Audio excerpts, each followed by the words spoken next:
Pulang dari sini, beli nasi bungkus, datang ke panti asuhan. Pak Panti berapa orang di sini? Ada sekitar 300. Saya mau selamatan habis wisuda. Semuanya? Enggak, 3 orang aja Pak. Saya belum kerja lagi nih. Oleh sebab itu.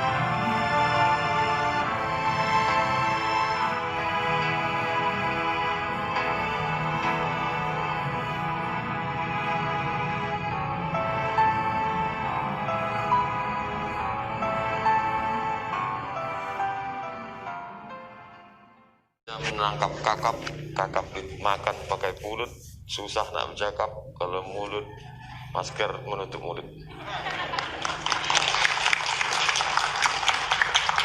Bismillahirrahmanirrahim. Assalamualaikum warahmatullahi wabarakatuh. Itu tadi hanya sekedar menjawab pantun saja, karena di negeri Melayu itu pantun itu wajib untuk dibalas. Tapi kalau mau dibalas semua habis waktu, kita tak balas itu. Alhamdulillah, Allahumma sholli ala Sayyidina Muhammad wa ala ali Sayyidina Muhammad. Yang namanya orasi ilmiah itu tentu kita bicara menurut etimologi, terminologi, menurut pakar-pakar. Jadi saya cari-cari apalah agaknya akar kata dari wisuda ini, tak dapat-dapat. Tapi mungkin wisuda ini artinya wis udah. Selesai lah. Ya wis ya udah, habis sudah. Nah, itulah di wisuda ini. Artinya bahwa yang selama ini memikirkan ijazah, memikirkan KKN, memikirkan skripsi, habislah sudah. Maka kita ucapkan alhamdulillah, sudah selesai. Pada tahun 859 Masehi, ada seorang perempuan kaya, duitnya banyak, rajin puasa sunat, dan dia gemar menabung. Cita-citanya membangun masjid, dia bangunlah masjid. Nama masjid itu Masjid Qarawiyyin. Sampai hari ini masih tetap tegak berdiri, gagah di kerajaan Maroko. Kebetulan saya 2 tahun tinggal di Maroko. Intinya sebetulnya mau ngasih tahu saya sudah sampai ke situ. Lalu kemudian dari cikal bakal masjid ini berdirilah universitas paling tua di dunia. Itulah dia Qarawiyyin University, Universitas Qarawiyyin. Tapi hebatnya masjid dan universitas ini didirikan oleh seorang perempuan, namanya Fatimah Al-Fihri. Jadi menjadi perempuan itu kebanggaan. Jadi perempuan itu adalah sesuatu yang bukan perempuan biasa, bukan sekedar melahirkan, bukan sekedar menyusukan anak, bukan sekedar memasak, tapi dia bisa membangun masjid dan dia bisa mendirikan universitas. Lalu kemudian tamatlah alumni-alumni dari Universitas Qarawiyyin ini. Qarawiyyin masih ada sampai sekarang di Maroko. Ketika pada hari mereka keluar menjadi alumni-alumni, maka Fatimah Al-Fihri ingin supaya ada suatu seremonial. Maka dia desainlah baju mereka. Dia ikut bagaimana pakaian Nabi Muhammad SAW. Nabi itu kalau berpakaian 2 lapis.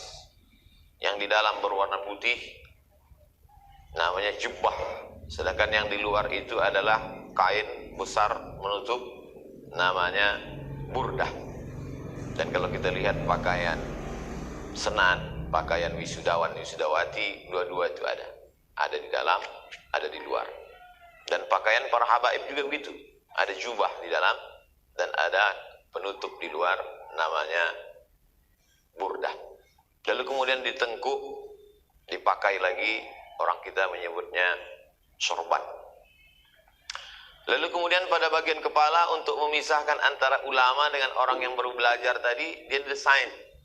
Jadi kalau ulama itu kepalanya ditutup dengan imamah, di dalamnya ada taqiyah, kemudian taqiyah itu dibalut dengan imamah. Lalu kemudian dia desain, tidak dibuatnya seperti itu, akan tetapi dia desain sendiri. Fatimah Al-Fihri sendiri mendesain, dia buat peta 4 di atas, supaya orang-orang yang sudah tamat belajar itu tetap ingat peta 4 di kepalanya itu, ingat dia pada peta 4 yang ada di Makkah Al-Mukarramah. Hatinya boleh mengingat apapun, tapi kepalanya tetap mengingat Ka'bah. Fawalli wajhaka, dimanapun kau menghadap, fawalli wajhaka syatral masjidil haram.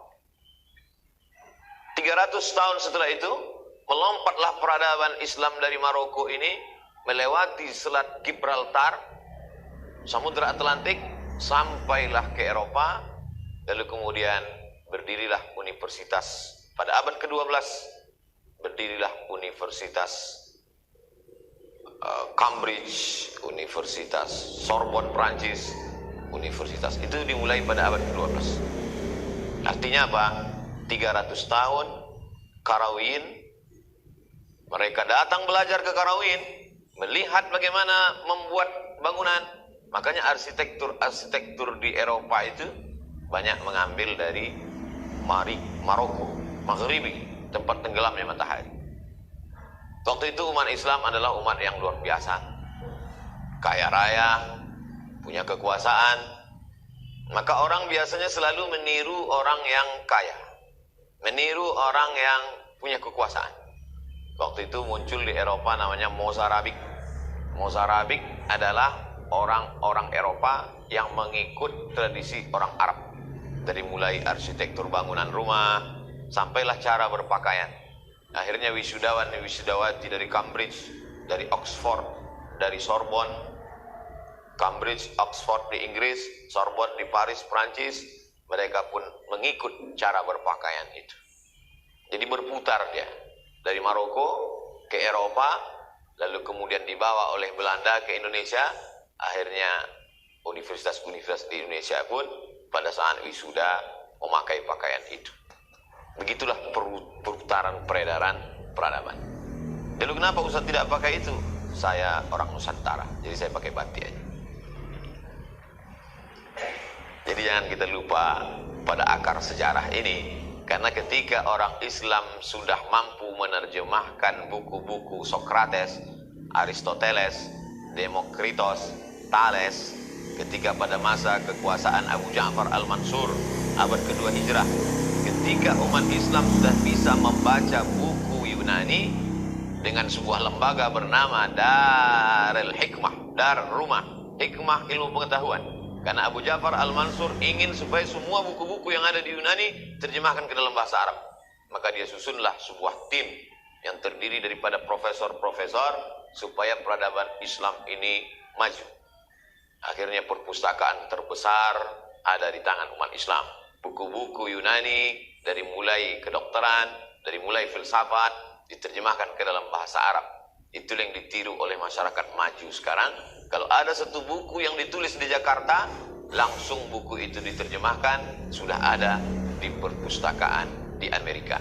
Langkah yang dilakukan oleh Khalifah Abu Ja'far Al-Mansur dilakukan oleh Amerika hari ini, dilakukan oleh Eropa hari ini. Perputaran peradaban. Oleh sebab itu kita jangan lupa, Islam adalah agama kemajuan. Islam adalah agama orang-orang yang punya peradaban. Maka dalam perputaran peradaban itu berawal dari Islam, maka dunia ini pun juga akan berakhir dengan peradaban Islam. Dan yang bisa merubah itu adalah agent of change, agen-agen perubahan, yaitu para intelektual. Di antaranya adalah civitas akademika, alumni-alumni berangkat dari kampus, minal jami' ilal jami'ah, dari masjid menuju kampus. Karena kampus itu bahasa Arabnya jami'ah, sedangkan masjid adalah jami'. Goal inti yang ingin saya sampaikan adalah bahwa wisudawan wisudawati hari ini mewarisi apa yang dilakukan 13 abad yang lalu Fatimah Al-Fihri, bahwa ini semuanya berawal dari masjid. Apalagi membawa nama STAILI, Sekolah Tinggi Agama Islam Lukman Edy. Islam dan Lukman Edy itu pun Islam juga. Oleh sebab itu maka apalagi ini adanya di bumi lancang kuning, Melayu itu adalah Islam. Oleh sebab itu maka jangan sampai lupa kepada masjid. Itu kenapa anak Pak Haji itu tidak ke masjid lagi? Udah sarjana Pak. Ini tak betul. Oleh sebab itu maka poin pertama yang ingin saya sampaikan, walaupun engkau sudah menjadi sarjana, akan tetapi masjid jangan pernah ditinggalkan. Ada juga sebagian alumni pada hari Jumat kadang tak mau di kampung. Hari Jumat pergi di kota, hari Jumat pergi di kota. Rupanya takut khutbah. Padahal ini orang tidak mau tahu kita jurusan apa. Kalau sudah bawa agama Islam, orang tidak mau tahu kita jurusan ekonomi Islam. Orang tidak mau tahu kita jurusan akhwal sahsiah, hukum keluarga. Yang penting alumni sekolah tinggi agama Islam.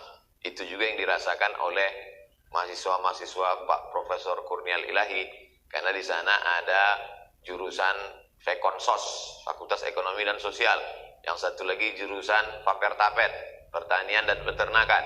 Tapi begitu mereka membawa nama UIN Islam, ketika KKN, mau tak mau, suka tak suka, mesti berhadapan dengan orang banyak. Tak bisa ketika ditembak, khutbah, kami jurusan sapi Pak. Tak bisa. Karena mau tak mau. Oleh sebab itulah maka dibekali ini tak ada kata-kata terlambat. Makanya KKN itu sesungguhnya adalah pelajaran untuk terjun di tengah masyarakat. Ini poin pertama. Poin yang kedua, jangan memisahkan diri dari lingkungan seperti ikan yang dilepaskan dari air. Dia akan mati. Oleh sebab itu walaupun sudah sarjana, sudah beberapa tahun, 4 tahun, 5 tahun, 6 tahun di kota, tetaplah pulang kampung seperti dulu. Jangan pernah merasa lebih tinggi, lebih hebat. Saya pulang dari Kairo, balik ke kampung, kemudian pergi ke kebun sawit, mengambil rumput, memupuk, ikut memanen. Itu saya lakukan. Bukan saya hanya berceramah saja. Seperti itu saya lakukan. Dari negeri 1000 menara ke negeri 1000 pucuk sawit.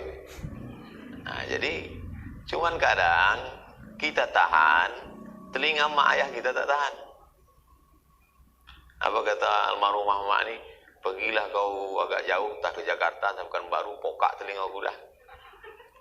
Jadi artinya poin kedua, wa in tuti aksara man fil ardi yudilluka an sabilillah. Kalau kau ikut ucapan orang banyak, mereka hanya akan menyesatkanmu dari jalan Allah. Oleh sebab itu kita berpikir, kira-kira lembaga apa yang bisa saya buat? Apakah itu lembaga konsultasi pernikahan? Karena ini kan akhwal sahsiah, amat sangat perlu menggabungkan diri dengan BP4, karena di situ ada, di Kementerian Agama itu ada. Lalu kemudian bagian ekonomi, apa konsultan keluarga, apakah jangan pernah menggantungkan diri hanya pada PNS. Tertulislah di map 62. Saya tanya yang menulis 62 nih, Pak, apa maksud map saya ini ditulis 62? Kaulah pendaftar yang ke-62 untuk menjadi penyuluh agama di Kecamatan Siahulu, Kabupaten Kampar. Saya ikut tes CPNS, tertulis di map itu 62. Saya tanya yang mau diterima ini penyuluh berapa orang? 1. Yang saya ceritakan ini bukan orang lain, true story, kisah nyata, pengalaman saya pribadi. Artinya kalaulah 62 orang, 1 itu sama seperti ayat Quran, yalijal jamalu fi sammil khiyat, seperti masuknya onta ke dalam lubang jarum. Oleh sebab itu maka, tapi jangan sampai putus asa, cemas. Kami dulu ketika kuliah tak tahu pulang akan jadi apa. Yang penting fokus saja belajar, karena prinsipnya faqidu syai' la yu'ti. Orang yang tak punya apa-apa, dia tidak akan bisa berikan apa-apa. Jadi alhamdulillah selama 4 tahun, 6 tahun di Staile, sudah dibekali semua ilmu ekonomi syariah, kemudian dibekali dengan ahwal sahsiah, tinggal pengembangannya saja lagi di tengah masyarakat. Orang yang pandai belum tentu bisa berinteraksi sosial. Yang bisa berinteraksi sosial itu adalah orang yang pandai-pandai melihat peluang, pandai-pandai melihat kesempatan. Tapi makna pandai-pandai di sini tidak diartikan dalam tanda kutip negatif, curang, licik, korup, tidak. Tapi yang saya maksud adalah cerdas. Cerdas tidak hanya presentasi di makalah di kelas. Cerdas tidak hanya IP 4, sekian. Tapi cerdas adalah tidak hanya membaca yang tertulis, tapi juga membaca yang tersirat. Tidak hanya melihat yang tersurat, tapi melihat bagaimana masyarakat, apa yang diperlukan masyarakat, apa yang dibutuhkan oleh masyarakat. Itulah perlunya kita tidak hanya terkungkung pada ruang kelas. Dan dalam Islam itu diajarkan, man salaka tariqan, siapa yang melewati suatu jalan, yaltamisu fihi ilman, di jalan itu dia dapat ilmu, sahalallahu lahu bihi tariqan ilal jannah. Hadis itu sedang bercerita kepada kita bahwa ilmu tidak terbatas ruang kelas. Kalau bahasa kita di Pekanbaru, alam terkembang menjadi guru, alam takambang menjadi guru. Apa yang kita lihat, apa yang kita pandang, apa yang kita saksikan, maka dia menjadi guru. Oleh satu fase kehidupan adik-adik wisudawati sudah lewat. Fase presentasi makalah, fase menulis skripsi, fase bicara dengan dosen sudah selesai. Tinggal lagi fase kehidupan berikutnya. Jangan cemas, jangan khawatir, jangan takut, karena ketakutan, kecemasan tidak menyelesaikan masalah. Ketakutan, kecemasan hanya akan membuat masalah baru, naik asam lambung, naik asam urat, dan lain sebagainya. Poin yang ketiga. Poin yang ketiga yang ingin saya sampaikan adalah bahwa keyakinan yang kuat bahwa rezeki bukan punya kita. Makanya dalam Al-Quran Allah setiap kali bicara tentang rezeki, Allah selalu mengatakan itu kami yang punya. Wa mimma razaqnahum yunfiqun. La taqtulu auladakum khasyata imlaq. Jangan kau bunuh anakmu karena kau takut dia makan. Jangan kau bunuh janinmu karena takut dia tak makan. Nahnu narzuquhum wa iyyakum. Jangankan anak-anakmu, kamu pun kami yang memberi makan. Oleh sebab itu maka dulu orang kafir Quraisy musyrik itu membunuh janin-janinnya karena takut anak ini lahir nanti akan makan. Akan tetapi Islam datang untuk mengatakan bahwa ini adalah kuasa Allah. Dan dalam tradisi kita orang Melayu selalu menasihati anak cucu keturunan, langkah, rezeki, pertemuan, maut, kuasa Allah Subhanahu wa taala. Ketika tamat sudah dari kuliah, itu semakin diperkuat lagi. Allah Subhanahu wa taala berjanji dalam Al-Qur'an, "Falyabudu rabb hadzal bait." Kalau kau banyak-banyak beribadah kepada Allah, Allah janjikan lepas dari dua. Pertama, at'amahum min ju'. Kalau kau lapar, Allah kenyangkan perutmu. Yang kedua, wa amanahum min khauf. Kalau kau takut, maka Allah akan lepaskan ketakutan. Manusia ini kan cuma dua saja, makan sama takut. Makan itu adalah bagian dari kecemasan zahir, fisik, nampak, materi, benda. Sedangkan ada satu lagi yang tak nampak, yang tidak berbentuk fisik, tapi dia ada, ketakutan. Dulu takut tak lulus, dulu takut tak diterima judul, dulu takut tak sidang, takut tak wisuda. Setelah wisuda ternyata lebih besar lagi takut. Takut tak kerja, takut tak berbini, takut tak nikah, takut macam-macam ketakutan. Dan ketakutan ini sudah habis semuanya, karena ketakutan itu hanya untuk Allah Subhanahu wa taala. Makanya kita dipesankan dalam khutbah Jumat, kata khatib, takutlah kamu kepada Allah, karena kalau sudah kau habiskan ketakutanmu untuk Allah, takut-takut yang lain itu menjadi kecil. Tapi kalau takut-takut ke yang lain lebih besar, maka takut kepada Allah pula yang menyusut dan mengecil. Oleh sebab itu maka ini semua berproses. Oh dulu Ustaz waktu pulang ada juga rasa takut. Oh ya, apa tak takut? LCMA, sebelah kiri S1 Al-Azhar, sebelah kanan S2 Maroko, LCMA. Bebannya lebih besar, sarjana luar negeri, ketakutan. Tapi kita lakukan saja apa yang bisa kita buat. Kata Allah SWT, wa qul i'malu, berbuatlah. Fasayarallahu amalakum. Allah yang akan melihat perbuatan kamu. Wa rasuluhu, Rasul yang akan melihat. Wal mu'minun, orang-orang beriman yang akan melihat. Hari ini wisuda, sesungguhnya saya tidak hanya sekedar memberikan orasi ilmiah, tapi saya juga sedang mengembalikan memori silaturahim lama. Di sini ada Pak Profesor Kurnial Ilahi. Beliau adalah guru besar kami di Fakultas Usuluddin dulu, tempat saya mengajar dari tahun 2008. Lalu kemudian pula ada sahabat-sahabat saya, Bapak Ketua Senat, itu sahabat saya dulu sama-sama di Universiti Kebangsaan Malaysia. Lalu kemudian setelah pulang ke Pekanbaru, beliau beri saya kesempatan untuk mengajar di Staile. Mengajar saya sempat 1 semester, tapi dulu saya ini orangnya termasuk pemarah. Karena mahasiswa itu ribut, saya suruh diam, mereka tak takut. Karena saya dianggapnya macam semester 7, muda kali jadi dosen. Akhirnya emosi saya tendang dinding itu, jebol. Nah, sejak itu saya tak datang-datang lagi. Disangka style ini saya marah, padahal saya tak datang itu bukan karena marah, tak datang itu karena takut saya disuruh mengganti dinding. Nah, sebab itu hari ini silaturahim itu alhamdulillah tersambung kembali. Poin keempat, adik-adik pulang sambung silaturahim. Kalau kita pokok kecil, bernaunglah di pohon besar. Cari di kampung halaman, di kecamatan, di kabupaten, tempat kita tinggal, cari pokok besar yang kira-kira batangnya bisa tempat kita bersandar, daunnya tempat kita bernaung, akarnya tempat kita bersila. Bukan kita memanfaatkan, tidak. Itu dulu yang kami lakukan ketika pulang ke Pekanbaru. Silaturahim dengan senior, silaturahim dengan kawan-kawan, silaturahim. Betul kata Nabi, man ahabba ayyubsata lahu fi rizqihi, siapa yang mau lapang rezekinya, wa yumsa'alahu fi atharihi, mau dipanjangkan umurnya, falyasil rahimahu, hendaklah dia menyambung tali silaturahim. Pulang ke Pekanbaru, datang saya silaturahim ke rumah senior saya di Maroko dulu, Ustadz Firman Surya Putra yang sekarang dosen di Staile. Kemudian kata beliau, abang sedang mengajar ini di Masmur, ada peluang? Ada. Nah, dikasihlah beberapa mata kuliah, mulailah saya mengajar di Masmur. Setelah itu baca Riau Pos, ternyata ada penerimaan dosen, ikut tes dosen. Ketika ikut tes dosen, pas pertanyaan itu, Anda mau jadi dosen? Ya Pak. Sudah pernah mengajar? PD kita mengatakan, sudah. Berapa lama? Baru diterima di Masmur. Oleh sebab itu maka artinya jangan pernah putuskan silaturahim dengan siapapun.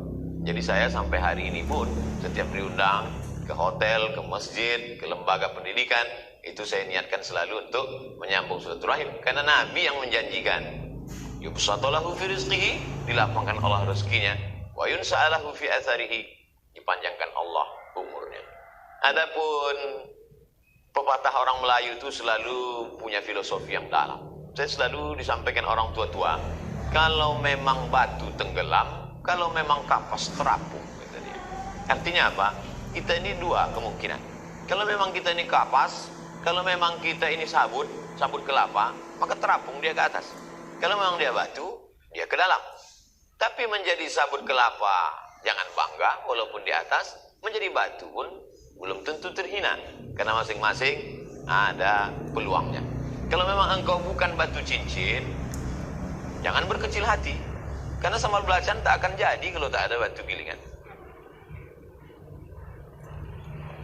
Menggesek batu bata hanya akan menghabiskan gerenda. Karena kalau memang dia batu cincin, 2-3 kali gesek berkilau, nampak dia. Tapi kalau 2-3 kali 10 gesek tak juga berkilau, bawalah dia ke dapur, lebih bermanfaat. Tapi masing-masing ada kelebihan. Apa sebetulnya isi ucapan Ustaz ini? Sarjana-sarjana mudah menangkap itu. Apa maknanya? Bahwa tidak ada kita ini yang tidak punya kemampuan. Masing-masing punya kelebihan yang diberikan Allah SWT. Hanya saja ketika di kampus dia belum nampak. Karena ini masih bahan mentah. Nanti ketika terjun di masyarakat, barulah nampak. Saya tidak mengatakan semua alumni sekolah ekonomi, jurusan ekonomi dengan ahwal sosiah mesti jadi ustadz, enggak. Tapi sebagai sampel, saya jurusan hadis. Mestinya saya mengajarkan kitab hadis, mengajarkan hadis di kampus. Tapi kemudian malah ceramah tabligh akbar. Itu sebetulnya sudah keluar dari jalur. Dan sebab itu ketika ceramah saya diupload di internet, kawan-kawan saya yang masih di Maroko itu WA. Mereka terkejut, kata mereka, bisa juga kok ceramah ya. Karena dulu waktu selama di Maroko, saya di PPI, Persatuan Pelajar Indonesia, itu di bagian SDM, sumber daya manusia. Ketua SDM, kerjanya menyusun. Siapa yang khutbah, siapa yang ceramah, siapa yang kultum, siapa yang imam tarawih di Kedutaan Besar Republik Indonesia. Saya mau jadi penyusun supaya saya tidak ikut masuk dalam. Jadi saya tunjuk aja, kau jadi imam, kau jadi khotib, kau nanti ceramah, kau nanti Isra Mi'raj, kau maulid Nabi, nanti hari Jumat nih, saya buat semua. Pas kata mereka, nama kau tak ada, aku kan yang nyusun. Tapi ternyata setelah pulang, rupanya di situ bidang kita. Begitu juga dengan adik-adik sekalian, boleh jadi sekarang belum lagi, tapi nanti ketika terjun di masyarakat, maka di situ nampak. Mungkin dia pemasarannya luar biasa. Ada, ini kan ekonomi, dia bisa jadi konsultan ekonomi, dia bisa buka usaha di kampung halamannya masing-masing. kalau kebetulan dari Indragiri hilir kelapa, kalau kebetulan dari Rokan hilir belacan, kalau kebetulan dari Rokan hulu sawit, karet, botak. Jadi apa peluang-peluang yang bisa dikembangkan? Bahwa mungkin nanti saya melanjutkan S2 Pak Ustadz menjadi dosen, ya, tapi tidak semuanya dosen. Oleh sebab itu, orang yang paling berhasil adalah orang yang bisa membaca bagaimana situasi kondisi, kemudian yang paling penting adalah pertolongan Allah Subhanahu wa ta'ala. Poin kelima, ada orang-orang yang kita sudah banyak berutang budi pada mereka, sampai-sampai Allah menyebut mereka setelah Allah. Wa qadha rabbuka alla ta'budu illa iyyah wa bil walidaini ihsan. Jadi kalau hari ini tegak bangga dengan pakaian toga, dari mulai penutup kepala sampai jubahnya yang luar biasa, hari ini semua pakai baju kebesaran. Karena memang ukurannya XL. Oleh sebab itu baju kebesaran ini, ingatlah waktu dulu kalian keluar melihat dunia ini, tapak kaki kalian 2 jari, panjang kalian sejengkal lebih kurang sedikit. Berapa kali dia tidak jadi sholat malam karena kalian merengek sampai subuh. Mereka tidak pernah minta kalian berikan cincin emas, berikan gelang, berikan mobil, tidak. Tapi dengan kalian pulang membawa ijazah, itu sudah luar biasa menyenangkan hati mereka. Saya selalu menyampaikan, kalau belum bisa menyenangkan mereka, jangan susahkan mereka. Sudahlah dulu kuliah minta duit, udah tamat nih, minta duit dulu. Mau bini, minta duit dulu. Lahir anak, minta duit dulu. Jangan sampai. Saya memang bicara tentang masalah duit ini, pede saya menyampaikan demikian, karena saya 4 tahun kuliah di Mesir, memang tak pernah minta duit sekali. Kenapa tak usah minta? Jauh. Walaupun orang tua mau mengirim. Saya tidak anak orang kaya, tapi sebatang 2 batang sawit di Pelalawan ada juga. Bisa lah dia kirim, insya Allah. Kalau tak ada duit, tak akan pergi saya ke Mesir musim krisis moneter. 20.000 harga dolar waktu itu. Bisa sampai saya ke Kairo. Mau cerita aja bahwa saya ada duit. Tapi untuk minta duit saya tak mampu. Susah-susah saya manfaatkan 160 pon beasiswa Al-Azhar, 50 pon sewa rumah, 50 pon untuk makan, 50 pon untuk ongkos, dibagi lagi 20 ongkos bis, 30 pon simpan. Mana tahu nanti ada masa sulit, menabung. Dan 4 tahun saya tak pernah hutang. Sekali pun tak pernah saya hutang. Pergi saya ke Makkah, memegang duit tabungan yang saya bawa dulu. 98 saya sampai, 2000 saya pergi haji, duit 2 tahun itu bisa bertahan. Itulah untuk ongkos kapal laut sampai ke Makkah. Namun untuk mengutang tidak. Oleh sebab itu selama kuliah saya tak ada pacaran. Karena kalau pacaran ini besar modalnya. Nah, oleh sebab itu maka saya tidak mengatakan adik-adik, karena sudah berlalu semuanya, sudah selesai kuliah. Tapi kalau bisa, janganlah susahkan orang tua, senangkan mereka. Saya yakin dan percaya, melihat kalian hari ini, mereka akan amat sangat senang. Apalagi mereka lihat acara kalian hari ini, senyum mereka, senang mereka. Walaupun senang mereka itu belum tentu karena melihat kalian, tapi karena melihat saya ada bersama kalian. Pede kali Ustaz ini. Orang tua itu senangnya mudah saja. Apa dia katakan, apa dia cakapkan, kita diam saja. Jurus bersama orang tua itu diam. Ustadz ini mak saya umur 70 tahun, dia katakan begini, apa kata saya? Diam. Nasihat Ustadz yang kedua, diam. Yang ketiga, diam. Kalau tak tahan, pergi. Selagi dia masih ada, masih bernafas dia, masih bernyawa dia, senangkan dia. Tapi kalau dia sudah tak ada, maka dunia ini akan hampa. Apapun keberhasilan, saya yakin dan percaya mungkin ada di antara kita yang orang tuanya tak ada lagi. Saya bukan mau melukai hati kalian, tidak. Bagi yang masih ada, senangkan dia. Bagi yang tidak ada, maka di antara sedekah, kata Nabi SAW sampai kepada mereka. Ya Rasulullah, ummi matat, kata Sa'ad, emakku meninggal, apa atasaddaqu anha? Kalau aku bersedekah sampai tak untuk emakku ini? Kata Nabi, tasaddaq. Bersedekahlah. Ayu sadaqatu afdal. Apa sedekah yang paling afdal? Saqyul ma. Memberi air minum. Senangkan hati mereka, walaupun mereka sudah di alam barzah. Beli beberapa nasi bungkus, antarkan ke panti asuhan, Doakan mereka, ajak anak-anak yatim itu berdoa, Allah maghfirlaha warhamha wa'afiha wa'fu anha. Maka itu juga salah satu cara membalas budi baik mereka. Pulang dari sini, beli nasi bungkus, datang ke panti asuhan. Pak Panti berapa orang di sini? Ada sekitar 300. Saya mau selamatan habis wisuda. Semuanya? Enggak, 3 orang aja Pak. Saya belum kerja lagi nih. Nah, oleh sebab itu maka saya kuliah jurusan hadis. Tapi setelah tamat, setelah terjun di masyarakat, mestinya yang saya lakukan ini adalah garapan orang fakultas dakwah. Yang jurusan hadis ini mestinya baca kitab di pondok, baca kitab di kelas. Tapi yang garapan ini sekarang adalah mestinya dakwah. Malah orang yang dari jurusan dakwah malah tidak ceramah. Artinya apa? Bisa saja profesi itu silih berganti di tengah masyarakat. Lalu kemudian saya menulis buku. Buku itu kemudian dibeli, buku kemudian tersebar di seluruh tempat. Peluang. Jadi ketika dulu banyak orang bertanya ke saya, tiap hari itu saja yang ditanyakan. Masalah Sayyidina, masalah usolli, masalah janggut, masalah kaki celana, masalah maulid Nabi. Kemanapun saya ceramah, itu aja dijawab. Sampai hafal sih. Makanya banyak orang hebat betul Ustaz Somad. Dia kalau menjawab itu bisa disebutkan yang gitu-gitu. Apa tak bisa? Dari pagi sampai malam itu aja ditanya orang. Akhirnya saya tulislah blog www.somadmorocco.blogspot.com. Jadi untungnya dengan menulis blog itu, setiap jamaah bertanya, saya tak jawab lagi. Ustaz, masalah usul ini gimana Pak Ustaz? Buka aja blog saya. Padahal sebetulnya saya tak ingat lagi. Jadi blog itu membantu. Akhirnya saya pilih isi blog itu, saya tulis satu jadi buku. Akhirnya sekarang buku itu banyak sekali.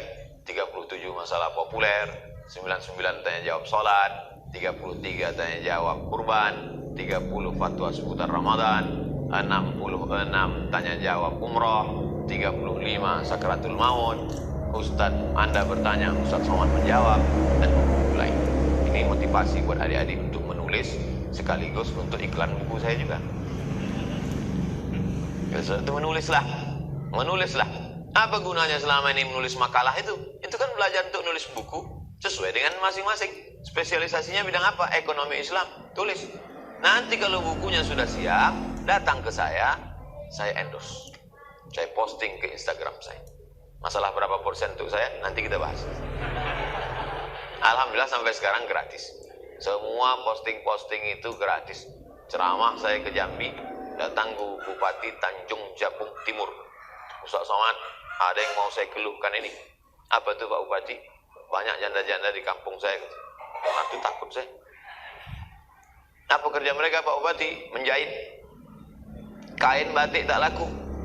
Jadi mau tak Ustaz pakai baju batik ini, Ustaz tegak, foto, nanti kami buat besar-besar batik. Oh boleh, saya bilang. Akhirnya dipoto. Saya tengoklah di kota Jambi, besar, sebesar-besar. Lebih besar daripada caleg-caleg.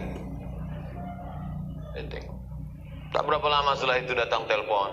Ustaz Somad, dulu kain batik ini tak laku di kabupaten kami. Sekarang malah tak bisa mereka menjahit saking banyaknya permintaan. Senang saya waktu itu. Langsung setelah itu kata dia, tapi mohon maaf Pak Ustaz, kami tak ada bisa ngasih apa-apa. Iyalah Pak, kata saya.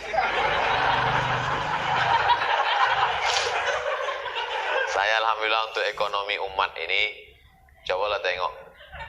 Tak kenal saya, datang ke satu daerah, datang dia bawa keripik. Ustaz, ini keripik untuk Ustaz. Tahu saya itu, minta endorse. Nah, duduk sini. Duduk sampai keripik. Betul. Video Pak Ustaz, Anda dimanapun berada, untuk cemilan yang halal, bantu ekonomi umat. Baca. Mulai keripik, madu, kolak pisang, nasi udu, nasi lemak, semua endorse. Saya postingkan di Instagram. Itu apa? Ekonomi umat. Sedangkan mereka yang saya tak kenal datang di tempat itu, apalagi lah para pakar ekonomi alumni Staile. Oleh sebab itu maka adik-adik pandai membaca peluang. Apalagi ini sekarang orang tidak bisa pergi karena COVID, tapi ekonomi tetap melalui online, usaha online. Hubungi nomor berikut ini, subscribe, like, and share. Itu ekonomi ini mesti bangkit. Dan sebab itu dimanapun saya berada, kalau sudah diajak untuk meresmikan 212 Mat, milik umat, ini Ini bangkit. Teorinya kalian yang sudah paham. Bagaimana ekonomi umat ini bisa bangkit. Bank syariah. Jadi salah satu kemarahan orang adalah karena saya menyentuh masalah ekonomi. Kalau seandainya kita hanya berbicara tentang masalah sholat sunat, orang tidak akan marah. Kenapa? Karena periuk belanga dia tidak terganggu. Tapi ketika saya bicara tentang marilah belanja ke warung tetangga, marilah bangkitkan ekonomi umat, kada al-faqru ayakuna kufran, orang bisa menjadi kafir gara-gara fakir, maka di situ orang mulai marah. Kenapa? Karena bisnis dia terganggu. Ketika saya bicara, Anda makan makanan Anda dari telur ayam, yakinkah telur ayam itu sudah dicuci duluan? Padahal telur ayam keluar dari lubang ciri ayam. Tangannya bernajis, telur ayamnya halal, tapi tangannya najis, maka telur ayam menjadi mutanajis. Jadi gimana Pak Ustadz kalau najis makanan kami? Doamu tak diterima Allah. Bagaimana supaya makanan kami halal? Belilah ke warung ini. Membangkitkan ekonomi umat. Kalau belanja ke warung tetangga, belanja ke tempat saudara, jangan menawar macam membunuh. Banyak umat Islam. Karena kalau kau belanja tempat dia, maka ekonominya bangkit. Kalau duitnya berlebih, dia akan berinfak, berzakat, bersedekah. Kalau duitnya berlebih, dia akan sekolahkan anak yatim. Dan style secara teori mengeluarkan alumni-alumni karena mereka adalah pelaku sekaligus pemikir tentang ekonomi umat. Jadi saya bagian endorse iklannya, sahabat-sahabat, adik-adik, wisudawan, wisudawati. Adapun tentang jurusan hukum keluarga, berapa banyaklah pertanyaan-pertanyaan kalau pengajian itu semuanya terkait tentang hukum keluarga. Ustaz Somad, bagaimana suami saya ini asik main game online? Cobalah ikuti pengajian saya yang bagian tanya jawab. Itu semua hukum keluarga. Sebenarnya mereka mau mencari konsultan keluarga. Betapa banyaknya perlu konsultan-konsultan. Oleh sebab itu kami di Pekanbaru bersama alumni Al-Azhar dan bersama alumni UIN ada namanya Yayasan Tabung Wakaf Umat. Yayasan Tabung Wakaf Umat kantornya di jalan setelah Pasar Sail, Hang Tua.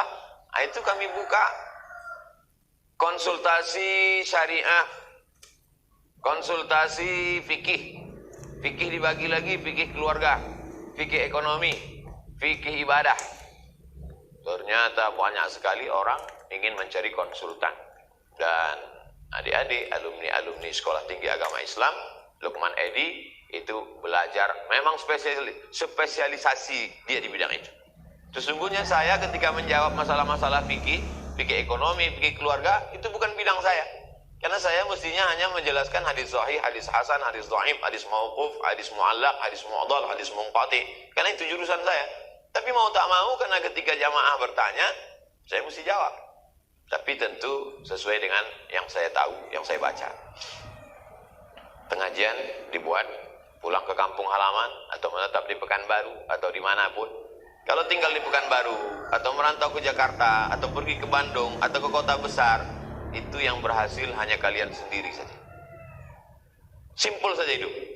Punya kerja, punya rumah, punya duit, nikah, punya anak, liburan, selesai.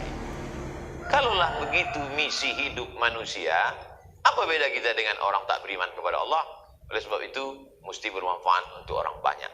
Kalau kira-kira di kampung lebih banyak manfaatnya, baliklah ke kampung. Saya tidak bisa langsung balik ke kampung, Pak Ustaz. Saya mesti meniti karir dulu di Pekanbaru. Titik karir di Pekanbaru. Tapi nanti setelah berhasil, tetap bermanfaat buat orang kampung. Banyak juga orang berhasil di kota, tapi tak pernah pulang ke kampung. Oleh sebab itu, keberadaan kita, mana yang paling bermanfaat, itulah yang paling besar. Maka kata Nabi SAW, khairun nas, orang yang paling baik, anfa'uhum linnas. Siapa yang paling menebar manfaat, keberuntungan untuk orang banyak. Ilmu sudah ada, ijazah sudah ada. Ada orang berilmu tak punya ijazah, tak diakui. Ada orang punya ijazah tak berilmu, dianggap nanti pulang dia akan membawa bom atom Hiroshima Nagasaki. Ternyata mereka sudah siap-siap mendengarkannya. Ternyata hanya bunyi kentut yang tak bersuara aja mereka dengar. Oleh sebab itu maka ini sesuatu yang mereka nantikan, sesuatu yang mereka tunggu-tunggu. Kita akan bisa memperbaiki negeri ini kalau kita punya para sarjana yang berkualitas. Alhamdulillah, saya yakin dan percaya karena para dosennya sahabat-sahabat saya, sahabat di Mesir, sahabat di Maroko, sahabat di Malaysia, alumni Gontor, guru-guru, dosen-dosen kalian adalah orang-orang yang luar biasa. Maka insya Allah muridnya juga luar biasa. Maka pada hari ini kehormatan buat saya bisa membersamai acara wisuda ini. Tadi sebelum sempat saya tanya sudah dijawab duluan oleh Pak Ketua STAI. Itu kenapa ada banner, rupanya orangnya tak datang diwakili oleh banner. Baru inilah saya nengok banner bisa wisuda. Oleh sebab itu artinya tidak ada yang tidak hadir. Semuanya hadir, semuanya ikut senang, semuanya ikut bahagia. Itulah 5 poin yang dapat saya sampaikan. Mudah-mudahan bermanfaat. Kalau bisa diingat, alhamdulillah. Kalau 5 poin ini tidak bisa diingat, alhamdulillah ini direkam, tinggal ditonton saja di channel Yayasan Tabung Wakaf Umat channel. Pulsa yang masuk, duit yang masuk ke itu, yayasan itu, maka itu dipakai untuk beli beras, makan fakir miskin. Jadi kalau pulsa paket habis, jangan salahkan saya. Karena itu semuanya akan kembali kepada Yayasan Tabung Wakaf Umat. Saya kira 5 poin itu yang dapat saya sampaikan, mudah-mudahan bermanfaat. Terima kasih atas segala perhatian, mohon maaf atas segala kesilapan dan kesilapan. Sekali lagi tahniah, selamat kepada wisudawan, wisudawati Sekolah Tinggi Agama Islam Lukman Edi. Mudah-mudahan berkah ilmunya, berkah rezekinya, dan menjadi suluh di tengah gelap. Riau bumi lancang kuning menjadi baldatun thayyibatun wa rabbun ghafur. Terima kasih. Wassalamualaikum warahmatullahi wabarakatuh.